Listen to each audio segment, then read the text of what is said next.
Lens maker सूत्र, lens makers formula. Lens maker सूत्र lens की फोकस दूरी f, लेंस के दोनों पृष्ठों की वक्रता त्रिज्या r1 और r2 और लेंस के पदार्थ के अपवर्तनांक म्यू से संबंधित है। माना XY एक पतला उत्तल लेंस है जिसका प्रकाशिक केंद्र C है। माना कि लेंस के पदार्थ का अपवर्तनांक μ2 है और लेंस एक प्रकाशिक विरल माध्यम में रखा है जिसका अपवर्तनांक μ1 है। लेंस दो अपवर्तक पृष्ठों XP1Y और XP2Y से घिरा हुआ है। पृष्ठ XP1Y का वक्रता केंद्र C1 और पृष्ठ XP2Y का वक्रता केंद्र C2 है। माना कि प्रथम पृष्ठ XP1Y की वक्रता त्रिज्या R1 और दूसरे पृष्ठ XP2Y की वक्रता त्रिज्या R2 है। माना कि एक बिंदु वस्तु O लेंस के मुख्य अक्ष पर स्थित है।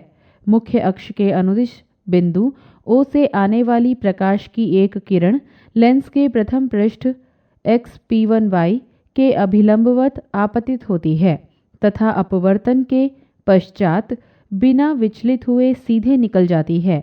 दूसरी आपतित किरण OA प्रथम पृष्ठ A पर आपतित होकर लेंस में अपवर्तित होती है। प्रकाश किरण पुनः द्वितीय पृष्ठ XP2Y से अपवर्तित होती है और मुख्य अक्ष के बिंदु I पर मिल जाती है।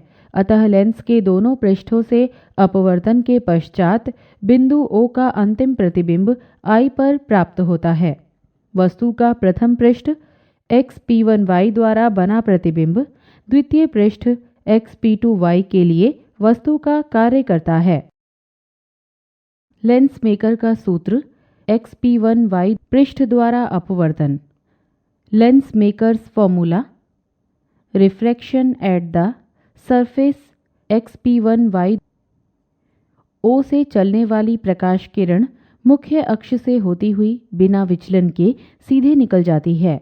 दूसरी आपतित किरण OA पृष्ठ XP1Y द्वारा अपवर्तित होती है यदि लेंस का माध्यम समान हो तथा द्वितीय पृष्ठ XP2Y अनुपस्थित हो।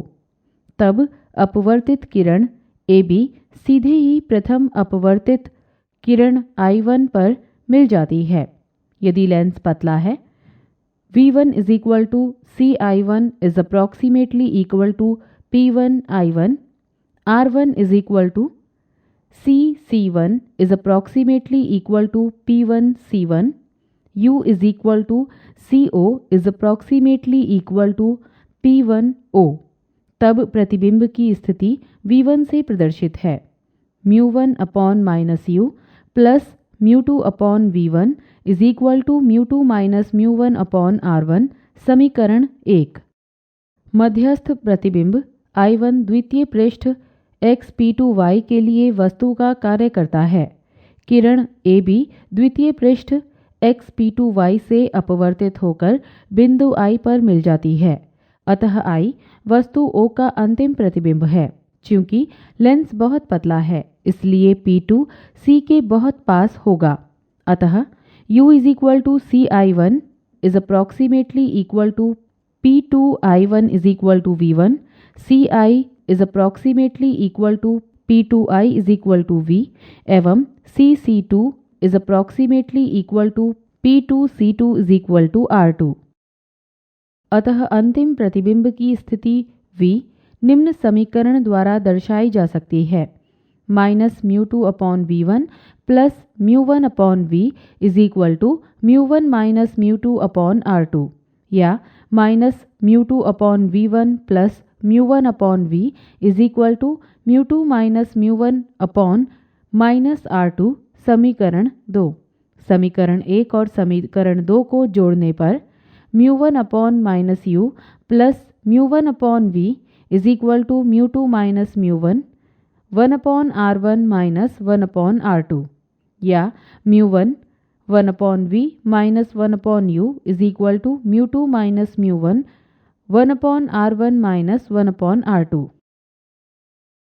अतः प्रतिबिंब की अंतिम स्थिति को निम्न प्रकार से प्रदर्शित किया जा सकता है। 1/v minus 1/u is equal to μ2/μ1 minus 1/r1 minus 1/r2। अब μ2/μ1 इज इक्वल टू किसी माध्यम में लेंस के पदार्थ का अपवर्तनांक, इसलिए 1/v minus 1/u is equal to μ minus 1/r1 minus 1/r2। समीकरण 3। लेंस मेकर सूत्र, लेंस मेकर्स फॉर्मूला। जब वस्तु इन्फिनिटी पर हो तो प्रतिबिंब लेंस के मुख्य फोकस पर बनेगा, अतः जब u is equal to infinity v is equal to f, 1/f minus 1/infinity is equal to μ minus 1/r1 minus 1/r2, या 1/f is equal to μ minus 1/r1 minus 1/r2। समीकरण 4। समीकरण 4 लेंस मेकर सूत्र कहलाता है। यह सूत्र लेंस की focus दूरी, लेंस के पदार्थ के अपवर्तनांक और लेंस के दोनों अपवर्तक पृष्ठों की वक्रता त्रिज्या से संबंधित है। समीकरण 3 और समीकरण 4 की तुलना करने पर 1/v minus 1/u is equal to 1/f। समीकरण 5, जहां u इज इक्वल टू वस्तु की दूरी, v इज इक्वल टू प्रतिबिंब की दूरी, f is equal to focus दूरी। यह सूत्र अवतल लेंस के लिए भी सत्य है। लेंस की क्षमता, पावर ऑफ अ लेंस। किसी लेंस की क्षमता ज्ञात करने का अर्थ यह है कि उस लेंस द्वारा प्रकाश का विचलन, अभिसरण या अपसरण कितना होता है। अधिक फोकस दूरी वाले लेंसों की तुलना में कम फोकस दूरी वाले लेंसों में प्रकाश का विचलन अधिक होता है, अतः किसी भी लेंस की क्षमता उसके फोकस दूरी के प्रतिलोम के बराबर होती है। लेंस की क्षमता का मात्रक डायोप्टर d होता है। किसी लेंस की क्षमता p फोकस दूरी f के प्रतिलोम के बराबर होती है, जबकि फोकस दूरी मीटर में मापी गई हो। इसलिए लेंस की क्षमता p is equal to 1/f metre dioptre. उत्तल लेंस की क्षमता धनात्मक और अवतल लेंस की क्षमता ऋणात्मक होती है। हम जानते हैं कि 1/f is equal to μ minus 1/r1 minus 1/r2, इसलिए p is equal to μ minus 1/r1 minus 1/r2। संपर्क में रखे दो पतले लेंसों की संयुक्त फोकस दूरी। जब दो पतले लेंस जिनकी फोकस दूरियां क्रमशः f1 व f2 हैं, दोनों को एक दूसरे के संपर्क में रखा जाता है, तब उनका संयोजन एक अकेले लेंस की तरह व्यवहार करता है, जिसकी फोकस दूरी f होती है। लेंस की फोकस दूरी f के लिए 1/f is equal to 1/f1 plus 1/f2। यदि संयुक्त लेंस की क्षमता p और दोनों लेंसों की क्षमताएं क्रमशः p1 व p2 हों, तो p is equal to p1 plus p2।